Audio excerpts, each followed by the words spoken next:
오늘의 10분 말씀. 마태복음 13장 44절로 58절입니다. 마태복음 13장은 총 7가지 비유로 하나님 나라를 선언하셨습니다.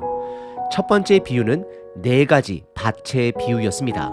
두 번째 비유는 밤에 악한 농부가 몰래 뿌리고 간 가라지 비유였습니다. 세 번째 비유는 겨자씨 비유, 네 번째 비유는 누룩의 비유입니다. 그리고 오늘 본문은 이어서 마지막 3가지 비유를 말씀해 주십니다. 그 3가지 비유는 첫 번째, 밭에 감춰진 보물의 비유, 두 번째, 진주의 비유, 마지막 3번째, 물고기를 잡는 그물의 비유입니다. 예수님은 비유를 드실 때마다 일상생활 속에서 접할 수 있는 상황으로 비유를 들어주십니다. 왜냐하면 첫 번째, 하나님의 나라는 모든 사람들에게 열려 있기 때문입니다. 두 번째, 하지만 그 나라를 찾는 사람들에게만 그 하나님의 나라가 드러나기 때문입니다. 그래서 예수님은 비유를 제자와 군중 모두에게 말씀은 해주시지만 해석만큼은 제자들에게만 말씀해 주십니다. 그러면 여러분들께 묻겠습니다. 이 7가지 비유를 여러분들은 이해하시나요? 여러분들은 하나님의 나라를 찾고 계신가요? 보기를 원하시나요?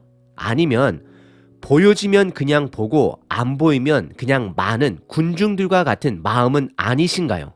오늘 본문은 그 하나님의 나라를 보기를 원하는 간절한 자들은 이 땅의 것을 마땅히 기쁨으로 포기하는 자들이 됨을 말씀하고 계십니다.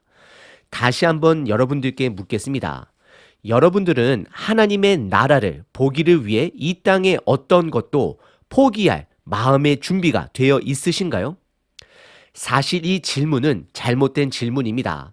하나님의 나라의 가치를 깨닫게 되면 자동적으로 이 땅의 것을 포기하게 됩니다. 오늘 본문을 통해 나는 하나님의 나라의 가치를 깨닫는 자인지를 스스로 점검해 보시길 바랍니다. 오늘 본문은 두 부분으로 나눌 수 있습니다. 첫 번째는 마지막 3가지의 비유입니다. 두 번째는 고향에서 배척을 받으시는 예수님입니다. 첫 번째 부분은 44절서부터 53절까지 마지막 3가지의 비유입니다. 첫 번째 비유는 44절에 천국은 마치 밭에 감추인 보물과 같다 말씀하십니다. 예수님은 지금 천국을 비유로 말씀하십니다. 44절에 한 사람이 밭에 감추어진 보물을 발견합니다. 그 당시는 지금처럼 은행도 없었고 금고도 없었고 집 문을 철저하게 잠그고 다닐 수도 없는 시대였습니다. 그러다 보니 집주인이 한 달 이상 여행을 다녀오게 되면 그가 가지고 있는 보물을 항아리 또는 나무 상자에 넣어 땅에 묻고 갑니다. 하지만 갑자기 여행 중에 주인이 죽게 되면 보물을 발견하는 자가 임자가 되는 것입니다. 또는 전쟁 중에 보물을 땅에 묻기도 했습니다.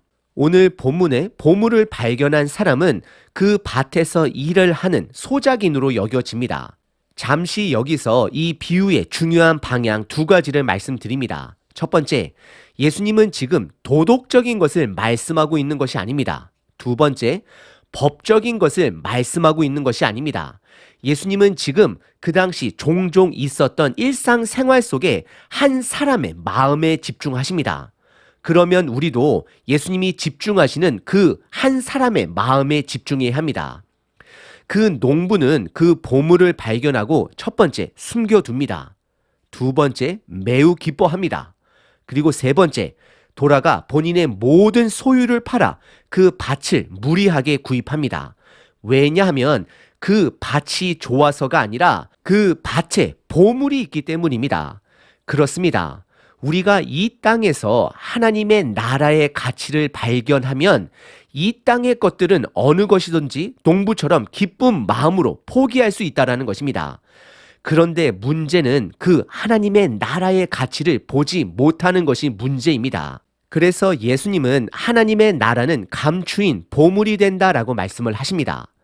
여러분들은 실질적으로 하나님 나라의 가치를 깨닫고 계신가요? 저는 머리로서는 분명히 깨닫고 이해는 하면서도 실질적인 삶 속에서 이 땅의 것을 포기하는 것이 힘들 때가 많습니다. 하지만 예수님은 하나님의 나라를 간절하게 찾는 자는 그 가치를 깨닫게 될 것이고 그것을 깨닫는 자는 이 땅의 것을 기쁨으로 포기하는 자다라고 말씀을 하십니다. 그리고 이어서 두 번째 비유는 45절에 값진 진주를 구입하는 것이 하나님의 나라의 가치가 됨을 말씀하십니다. 45절과 46절입니다. 또 천국은 마치 좋은 진주를 구하는 장사와 같으니 극히 값진 진주 하나를 발견함에 가서 자기의 소유를 다 팔아 그 진주를 사느니라 라고 말씀합니다. 고대 당시 진주는 지금처럼 아무나 가게에서 구입할 수 있는 것이 아니었습니다. 지금은 진주 양식으로 진주가 보편화된 보석입니다. 하지만 고대 당시 진주는 몸에 차고 다니기에는 너무 부담이 될 정도로 귀족이나 높은 사람들이 그냥 소장하는 물건이었습니다. 그런 소중한 것을 얻는 것이 바로 하나님의 나라를 얻는 것이다 라고 예수님은 비유로 말씀하고 계십니다. 여기에서도 동일하게 진주를 얻기 위해 자기의 소유를 다 팔아 구하게 되는 것이 요점입니다. 예수님은 하나님 나라의 가치를 아는 자는 이 땅의 것을 기쁨으로 포기할 줄 아는 자다라고 말씀을 하십니다. 그리고 이어서 세 번째 비유는 물고기를 잡는 그물의 비유입니다. 47절에 예수님은 천국은 마치 바다에 친 그물에 잡힌 물고기와 같다라고 말씀을 하십니다. 우리는 여기서 예수님께서 제자들을 부르실 때에 사람을 낚는 어부가 되게 한다라는 말씀과 연결이 되어지는 것을 확인할 수 있습니다. 48절에 그 잡힌 물고기를 육지로 끌어내어 좋은 물고기와 못된 물고기를 분리하십니다. 어부들은 종종 죽은 물고기를 걸러냅니다. 그래서 오늘 본문에서 말한 못된 물고기는 예수님을 알지 못하는 영적으로 죽은 물고기가 되는 것입니다. 그러면서 예수님은 49절에 그 비유를 설명하십니다. 이것은 마지막 날의 심판이 됨을 말씀하십니다. 물고기 그물 비유는 반드시 마지막 날이 올 것이고 그때에는 온전한 심판이 있을 것을 강조하고 계십니다. 그리고 이어서 예수님은 13장에서 들어준 7가지 비유를 제자들에게 말씀해 주시고 설명해 주시고 이것을 깨닫느냐라고 묻습니다. 여러분들은 7가지 비유를 깨달으시나요? 첫 번째, 4가지 밭의 비유의 요점은 무엇인가요? 두 번째, 가라지 비유의 요점은 무엇인가요? 세 번째, 겨자씨 비유와 누룩의 4번째 누룩의 비유는 무엇인가요? 다섯 번째, 밭에 감춰진 보물과 6번째 진주의 비유는 무엇인가요? 마지막 7번째, 물고기의 그물의 비유는 무엇인가요? 제자들은 그것을 깨달았다라고 말씀하고 있습니다.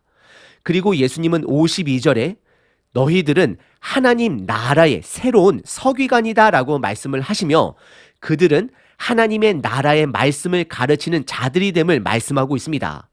그리고 이어서 구체적인 설명으로 새 것과 옛 것을 그 곳간에서 내오는 집주인과 같다라고 말씀을 하십니다. 이것은 제자들이 구약에서 말씀한 언약이 예수님을 통해 성취된 하나님의 나라가 신약에 드러났음을 이제는 많은 사람들에게 알려야 하는 임무가 있음을 말씀하고 있는 것입니다.